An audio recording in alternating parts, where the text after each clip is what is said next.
Supreme court का एक फैसला आया, लोगों ने यहां पे फ्लैट्स खरीदे, लोगों ने यहां पे इन्वेस्टमेंट की, लोग यहां पे किराए पे रह रहे हैं। अब अचानक आधी रात को पुलिस जाके कहती है आप यहां से निकलें, आपके पास चंद घंटे हैं, इस बिल्डिंग को खाली कर दें। पाकिस्तान के अंदर पहले एक ऐसा मोमेंट आया था जिसका खुमियाजा आज तक हम भुगत रहे हैं। और बड़ा क्वेश्चन ये है कि जिन लोगों ने इजाजत दी वो अफसरान किधर हैं, वो निजाम किधर है? क्या उनमें से किसी एक को भी पकड़ के उससे पूछा गया कि भाई ये सब कुछ कैसे हुआ? अजहर जावेद साहब ने कहा कि भाई ये तो तशद्दुद वाली तो आप बात ना करें, इसके ऊपर तो आप पे केस होना चाहिए। तो उन्होंने कहा कि भाई तुम शरीफ खानदान के टाउट हो, तुम बताओगे।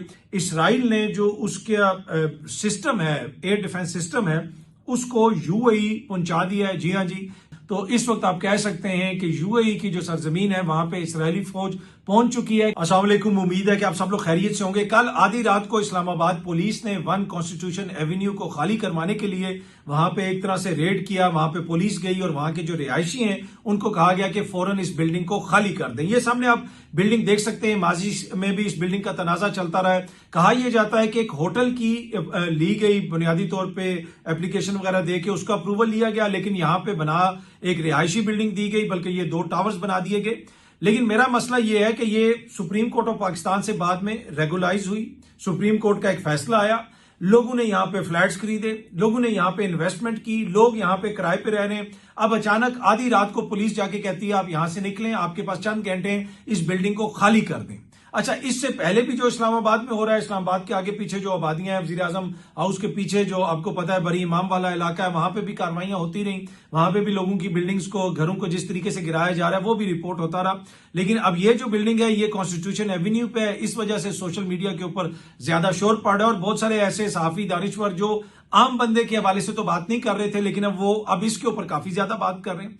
अब मसला यह है कि जिन लोगों ने इस बिल्डिंग की इजाजत दी वो अफसरान किधर हैं? क्या उनमें से किसी एक को पकड़ा गया?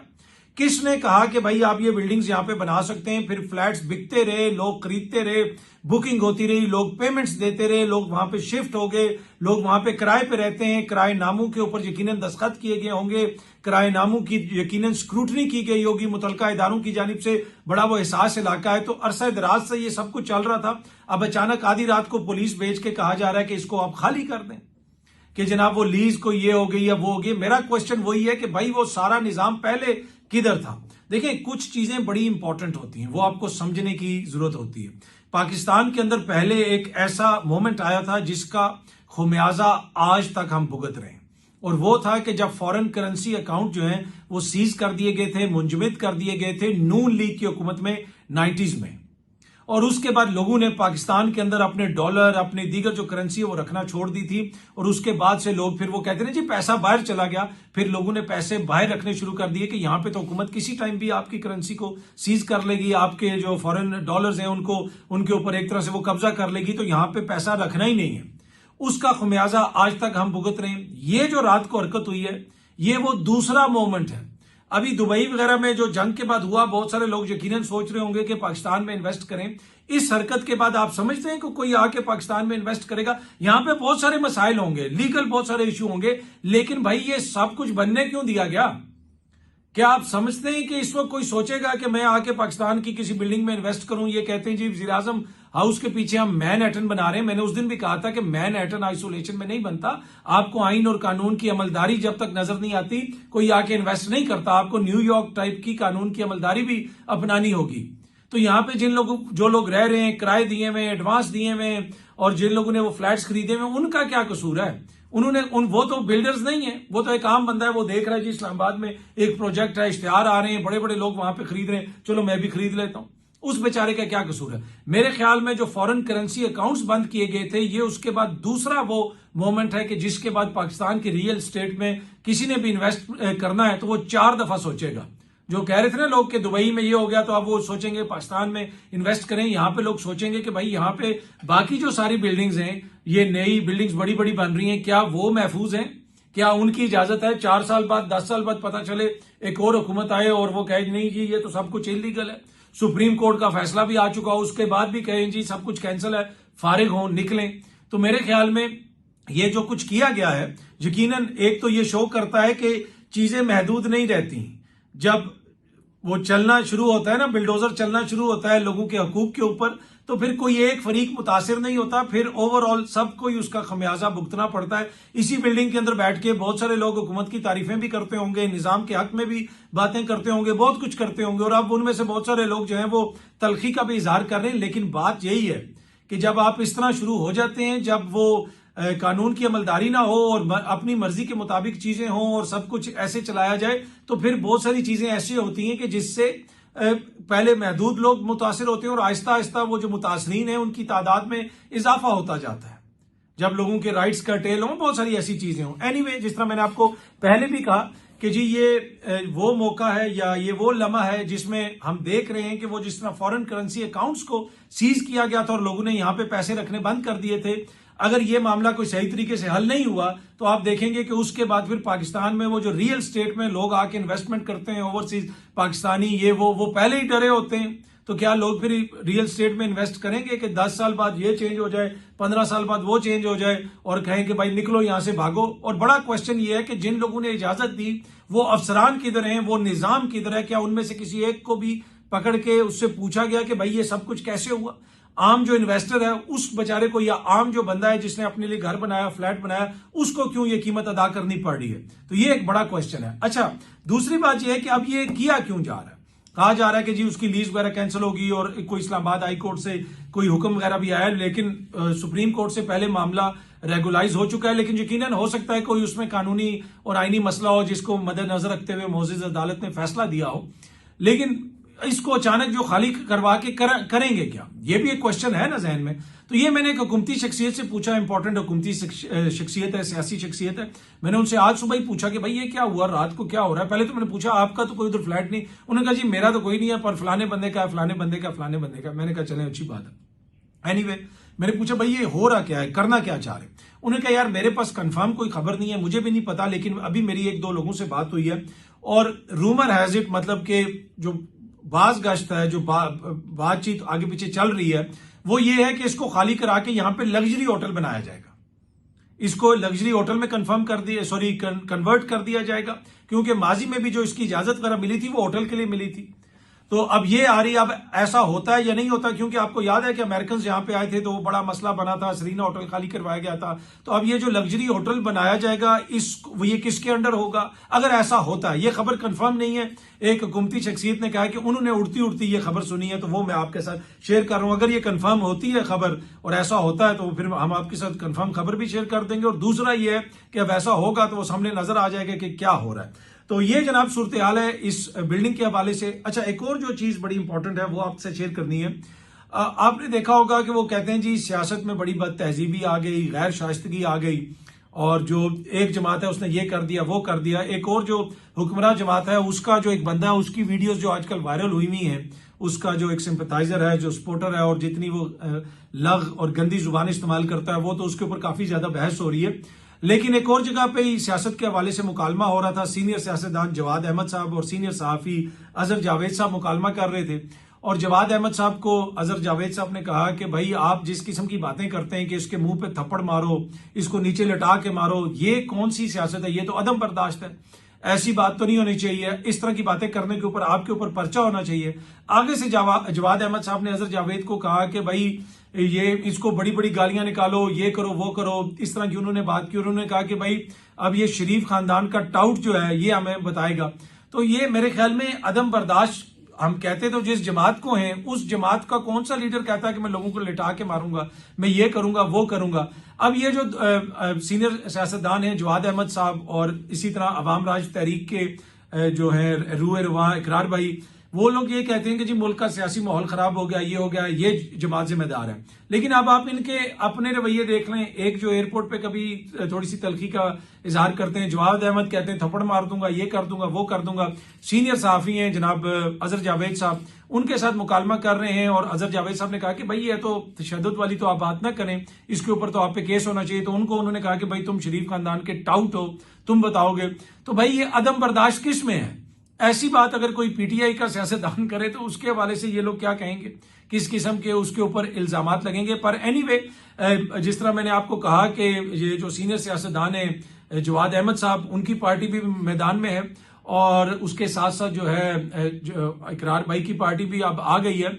अच्छा, वो जो था ना कि जी इमरान खान की पॉपुलैरिटी कम नहीं हो रही, तो अब ये जो नई सियासी जमातें आ रही हैं इनको देख के मुझे लगता है कि शायद अब कोई तोड़ निकल आया। वो ना एक बंदा था, वो कमरे में रहता था हर वक्त, थोड़ी देर बाद बाहर निकल के कहता था बस 10 दिन रह गए और बस 6 दिन रह गए। इसी तरह उसने जो है ना वो कोई पता नहीं 60-70 साल गुजार दिए, बूढ़ा हो गया। तो लोग उससे पूछते थे कि ये कर रहा क्या है, तो बाद में पता चला कि वो अंदर कोई सोना बना रहा था। वो कह रहा था बस थोड़े दिन रह गए, ये सोना बनने वाला है। तो ये बस थोड़े दिन रह गए, ये बयानियां बनने वाला है। तो अब ये नई जमातें आ गई हैं, 2 सीनियर सियासतदान जनाब जवाद अहमद साहब भी हैं और अवाम राज तहरीक भी लॉन्च हो चुकी है, उधर और भी कुछ लोग हैं। तो मुझे ये लगता है कि बस ये बयानियां बनने वाला है और इमरान खान की पॉपुलैरिटी ये गई और वो गई। अच्छा जी, इसराइल की जानिब से जिन एक्टिविस्ट को पकड़ा गया है, वो जो जा रहा था, फ्लोटेला जा रहा था, कश्तियों का काफिला जा रहा था गजा की तरफ, उसके हवाले से बताया जा रहा है कि उसमें पाकिस्तान के जो सेनेटर मुश्ताक साहब हैं वो भी उसमें शामिल थे। अभी तक सेनेटर मुश्ताक के हवाले से कंफर्म नहीं हो सका कि वो कहां पे उनको इसराइल ने पकड़ा है या नहीं पकड़ा। तो खबर यही आ रही है कि उस फ्लोटेला के अंदर सेनेटर मुश्ताक साहब भी शामिल थे और अब देखते हैं कि उनके हवाले से हुकूमत पाकिस्तान कोई अपडेट देती है या उधर से कुछ पता चलता है। लेकिन मैंने आपको पहले भी कहा था कि गजा के अंदर अभी भी इसराइल की जानिब से जो जुल्म किया जा रहा है, जिस किस्म की बर्बरियत का मुजाहरा किया जा रहा है, उसी को हाईलाइट करने के लिए दुनिया भर से इंसानी हकूक के कारकुन एक काफिला लेके गजा की तरफ जा रहे थे, जिसको रास्ते में इसराइल ने रोका। और उसके ऊपर जो बोर्ड ऑफ पीस की जानिब से जो बयान जारी किया गया, वो बयान भी मैंने आपसे शेयर किया था। वो हैरानकुन तौर पे लग रहा ऐसे था कि ये बोर्ड ऑफ पीस नहीं है, बल्कि ये कोई पीआर कंपनी है इसराइल के लिए, जिसमें सारा कसूर जो है वो हमास के ऊपर, फलस्तीनियों के ऊपर डाला जा रहा था और इसराइल के जो जुल्म है, बर्बरियत है, उसका कोई जिक्र ही नहीं था। एनीवे जनाब, जिस तरह मैंने आपको कहा कि उस फ्लोटेला के अंदर एक दफा फिर सेनेटर मुश्ताक साहब भी थे और जो भी इस हवाले से मजीद तफसीलात सामने आएंगी, हमारी कोशिश होगी कि आपको अप टू डेट रखा जाए। अच्छा, एक और जो पेशरफ्त हुई है खित्ते के अंदर, आपको पता है कि जंग वाले सारे मामला तो चल ही रहे थे और अब अमेरिका के अंदर भी दोबारा ब्रीफिंग्स वगैरह दी जा रही हैं सदर ट्रंप को कि कैसे दोबारा ईरान के ऊपर हमला किया जा सकता है। लेकिन इसी सारे तनाजुर के अंदर इसराइल ने जो उसका सिस्टम है, एयर डिफेंस सिस्टम है, उसको यूएई पहुंचा दिया है। जी हाँ जी, यूएई के अंदर इस वक्त इसराइली फौज पहुंच चुकी है, उनका एयर डिफेंस सिस्टम पहुंच चुका है। ये सामने आप देख सकते हैं, फाइनेंशियल टाइम्स इसको रिपोर्ट कर रहा है कि in one of the first major examples of defense cooperation between the two states, Israel sent sophisticated weapon systems to the United Arab Emirates to help defend the Gulf monarchy against Iranian missiles and drones. तो जो वहां की मोनकी है या जो मोनक्स हैं, उनके वहां पे जो हुक्मरान हैं, उनको या उनकी रियासत को बचाने के लिए इसराइल ने जदीद दिफाई सिस्टम जो है वहां पे भेज दिया है। यकीनन अब ये जो दिफाई सिस्टम है वो उनकी फौज ही ऑपरेट करती होगी, तो यकीनन उसके साथ इसराइल की फौज भी गई होगी। नर्सें तो नहीं चलाती ना डिफेंस सिस्टम। तो इस वक्त आप कह सकते हैं कि यूएई की जो सरजमीन है वहां पे इसराइली फौज पहुंच चुकी है कि अगर दोबारा कोई जंग होती है और ईरान की तरफ से कोई मिसाइल वगैरह आते हैं तो उनका दिफा किया जा सके। अच्छा, जिस तरह मैंने पहले भी आपको कहा कि अमेरिका के अंदर भी ये सारी ब्रीफिंग्स वगैरह चल रही हैं कि दोबारा भी ईरान पे हमला किया जा सकता है। अमेरिका ये कह रहा है कि हमारे 25 अरब डॉलर लगे हैं, लेकिन जो ईरान के वजीर खारजा हैं उन्होंने ये कहा कि पेंटागन झूठ बोल रहा है और पेंटागन को अब तक जो है 100 अरब से ज्यादा ये खर्चा पड़ चुका है अमेरिका को। और उसके हवाले से उन्होंने कुछ तफसीलात वगैरह भी शेयर की हैं और कुछ चार्ट्स वगैरह भी शेयर किए हैं। वाकई ये जो कॉस्ट है अमेरिका को काफी ज्यादा पड़ी है और उसके साथ साथ ओवरऑल आने वाले दिनों में जो इसकी कॉस्ट पड़ेगी उसका भी तखमीना लगाना इतना आसान नहीं है। लेकिन सदर ट्रंप को ब्रीफ किया गया है कि जो नया वॉर प्लान है कि अब हम क्या करेंगे। पहले जो किया है वो पूरी दुनिया ने देखा और किस तरीके से इनको सुबकी का सामना करना पड़ा, लेकिन अब ये दोबारा एक नया जंगी प्लान बना रहे हैं और उस प्रेसिडेंट ट्रंप को बताया गया कि जी पहले ये चीजें मिस हो गई थी, अब हम ऐसे हमला करेंगे, वैसे करेंगे, ऐसे कर देंगे, वैसे कर देंगे तो ये हो जाएगा। ये जो मर्जी प्लान बनाते रहे, ऐसे तो चीजें नहीं होती, उल्टा इनको काफी ज्यादा नुकसान होगा अगर जंग दोबारा शुरू होती है। दूसरी जानिब इस जंग बंदी के दौरान ईरान जो है उसने दोबारा अपनी तैयारी जो है वो कर रहा है। बहुत सारी जो मिसाइल उनकी साइड से दीगर जगह जिनके ऊपर से बमबारी की गई थी और नीचे वो जो उनका सिस्टम है अंडरग्राउंड वो बिल्कुल महफूज है। ऊपर से जो उसकी एंट्रेंस वगैरह हो सकती है वो तबाह हुई हो, तो ईरान भी उन सबको खोद के अपने मिसाइलों के ऊपर कपड़ा शपड़ा मार के वो भी तैयारी कर रहा है और उसको पूरा पता है कि जंग किसी टाइम भी दोबारा शुरू हो सकती है। और जो बड़ी चीज है कि जो अपनाए हुरमज को बंद करने की उन्होंने मुकम्मल तैयारी की हुई है और अगर जंग के नतीजे में वहां पे ईरान ने माइंस छोड़ दी, दीगर कुछ एक्शंस वगैरह लिए, तो फिर आप भूल जाएं कि अगले 1 साल भी आपनाए हुर्मुज़ खुलेगी, फिर तो बहुत बड़ा मसला बन जाएगा। और पूरी दुनिया की जो इंटेलिजेंस रिपोर्ट्स हैं वो यही कहती हैं, और इसी वजह से यूरोप जो है वो बार बार अमेरिका को कह रहा है भाई हम आपके साथ नहीं है, खुदारा इसको बंद करें। इसी तरह जापान हो गया, ऑस्ट्रेलिया हो गया, कोई मुल्क भी आपको अमेरिका के साथ खड़ा हुआ नजर नहीं आ रहा। और फिर आपको पता है कि ट्रंप ने अमेरिका भी जाना है, और अमेरिका जाने से पहले आपनाए हुर्मुज़ का खुलना भी जरूरी है। आपनाए हुर्मुज़ से चीन का बहुत सारा तेल आता है, तो अगर ट्रंप को कोई अच्छी डील्स वहां पे चाहिए, चीन से कोई फेवरेबल चीजें चाहिए, तो यकीनन ये सारे मामला ट्रंप को पहले हल करने पड़ेंगे। तो बैकग्राउंड के अंदर ये सारे मामला चल रहे हैं। पाकिस्तान का किरदार भी है, पाकिस्तान का बड़ा अच्छा किरदार है, पूरी दुनिया उसकी तारीफ कर रही है पाकिस्तान की सफारतकारी की, और अभी भी पाकिस्तान भरपूर कोशिश कर रहा है, पैगाम रिसानी भी हो रही है। तो लेट्स होप कि इसके नतीजे में जो है कोई फाइनल जो मुआहिदा है वो हो जाएगा और दुनिया में ये जो अमन है वो कायम होगा। अच्छा, जिस तरह मैं अर्ज कर रहा था कि ये जंग तो सारी चल रही है और कोशिश भी है कि इसको रुकवाया जाए, लेकिन वैसे भी पाकिस्तान के अंदर जंग से पहले भी पाकिस्तान बहुत ज्यादा मुतासिर था। जंग के बाद पेट्रोल की कीमतों में इजाफा हुआ, उसकी एक बड़ी वजह यह है कि पाकिस्तान की जो मईशत है उसमें कोई बेहतरी नहीं आ सकी। अगर मईशत बेहतर होती तो आप थोड़ा सा सदमा बर्दाश्त कर लेते हैं, आप टैक्सेस कम कर देते हैं। आपको पता है कि पाकिस्तान में पेट्रोल के ऊपर जितना ज्यादा टैक्स लिया जाता है वो भी बड़ा गैर मामूली सूरत हाल है। और इसी तरह आपने देखा कि हालिया दिनों में पहले टैक्स बढ़ाया गया, फिर टैक्स को थोड़ा कम भी किया गया, तो अभी भी काफी ज्यादा लेवी ली जाती है पेट्रोल के ऊपर। तो जो लोग ये कहते हैं कि जी आलमी मार्केट में पेट्रोल की कीमत ज्यादा होगी तो उसकी वजह से हुकूमत को ये करना पड़ा है, नहीं। अगर मईशत बेहतर हो चुकी होती और बहुत सारी जगहों पे इन्वेस्टमेंट आ रही होती और बहुत सारे मामला बेहतरी की तरफ जा रहे होते, तो फिर हुकूमत के पास क्वेश्चन होता कि वो टैक्सेस को कम कर ले। आप पेट्रोल के ऊपर टैक्स लगा के 1000 से 1100 अरब रुपया सालाना जो है आप उसमें इकट्ठा कर रहे हैं, और उसमें भी जो उसका भी इस साल का आपने टारगेट है वो पहले से भी बढ़ा दिया है कि 1200-1300 अरब से भी ज्यादा हमने इकट्ठा करना है। तो ये जो पेट्रोल के ऊपर टैक्सेस लिए जा रहे हैं, एक वजह ये भी है उसकी कीमत में इजाफे की। और दूसरी जो एक और इंपॉर्टेंट चीज है कि अगर मईशत के मुख्तलिफ सेक्टर जो है वो परफॉर्म कर रहे हो, मुख्तलिफ सेक्टर्स के अंदर पैसा आ रहा हो, तो फिर भी अवाम की आमदन में अगर इजाफा हुआ हो तो अवाम बर्दाश्त कर लेते हैं महंगाई को। महंगाई हो रही है लेकिन आमदन में इजाफा हो रहा है। इस वक्त हालत यह है कि लोग जो है वो टीका नहीं ले सकते। कल मैं सोशल मीडिया के ऊपर एक वीडियो देख रहा था कि खातून जो है वो पुराना सा मोबाइल लेके गई है कि जनाब ये आप खरीद लें, मैंने अपने बच्चे के लिए टीका लेना है। तो ये हालत हुई भी है, कोई भी सेक्टर नहीं चल रहा। जो मजदूर हैं, आज मजदूरों का आलमी दिन भी है, मजदूर किसकी मजदूरी कैसे चलती है? फैक्ट्री चलेगी, रियल स्टेट का कारोबार चलेगा, सोसाइटियां चलेंगी, हर जगह पे इन्वेस्टमेंट होगी, मजदूर के लिए भी मजदूरी मिलेगी। एक हालत ये थी इमरान खान के दौर में जब कोरोना आया हुआ था, पूरी दुनिया बंद हो गई थी, फैसलाबाद में आपको मजदूर नहीं मिलता था। अब आप देखें वहां पे कितनी टेक्सटाइल मिलें बंद हो चुकी हैं। अब पूछें एप्टमा के सदर से, वो टीवी पे आके बताते हैं कि हमारी 100 से ज्यादा टेक्सटाइल मिलें बंद हो चुकी हैं। और आपके पेट्रोल कितना महंगा हो गया, आपका जो है बाकी जो फ्यूल है वो कितना महंगा हो गया।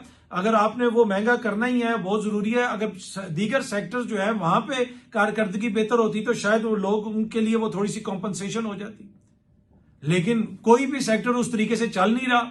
बस वो अपने इश्तिहार लग रहे हैं हर जगह पे, अपनी मशहूरी हो रही है, जी ये हमने समिट करा दिया, ये करा दिया, ये काफिला यहां जा रहा है, ये रोड वहां पे बंद हो रही है, अब हम ये कर देंगे, हम वो कर देंगे। खुदारा जो 25 करोड़ अवाम है उनकी हालत देखें कि वहां पे क्या सूरत हाल है। जब तक आप उनके लिए डिलीवर नहीं करेंगे, पूरी दुनिया में हम जरूर झंडे गाड़ते हैं, झंडे गाड़ रहे हैं और उसका हमें इदराक भी है और सारी दुनिया उसकी तारीफ भी करती है, लेकिन सिचुएशन ये है कि भाई होम ग्राउंड पे क्या हो रहा है, होम फ्रंट पे भी तो हमने डिलीवर करना है ना। मैंने ये मिसाल आपके साथ पहले भी शेयर की थी कि हालत इस वक्त ये हुई हुई है कि एक घर का जो सरबराह है वो सुबह उठे, बेहतरीन कपड़े पहने, इस्त्री शिस्त्री करके चला जाए बाहर, कभी एक एमपीए के डेरे पे बैठे, वहां पे रोटी खाए, दूसरे के किसी जगह पे डेरे पे बैठ जाए, वहां पे जाके चाय पिए, फलानी किसी और जगह पे जाके बैठ जाए, वहां पे जाके बिस्किट खाए, और शाम को आके जो बच्चे उसके इंतजार कर रहे हो कि अब्बा शाम को आएंगे तो हमारे लिए खाना लेके आएंगे, वो शाम को आके बीवी बच्चों को बताए आज बड़ी इज्जत मिली है, फलाने डेरे पे गया था उन्होंने बड़ी इज्जत दी, फलाने डेरे पे गया था उन्होंने बड़ी इज्जत दी।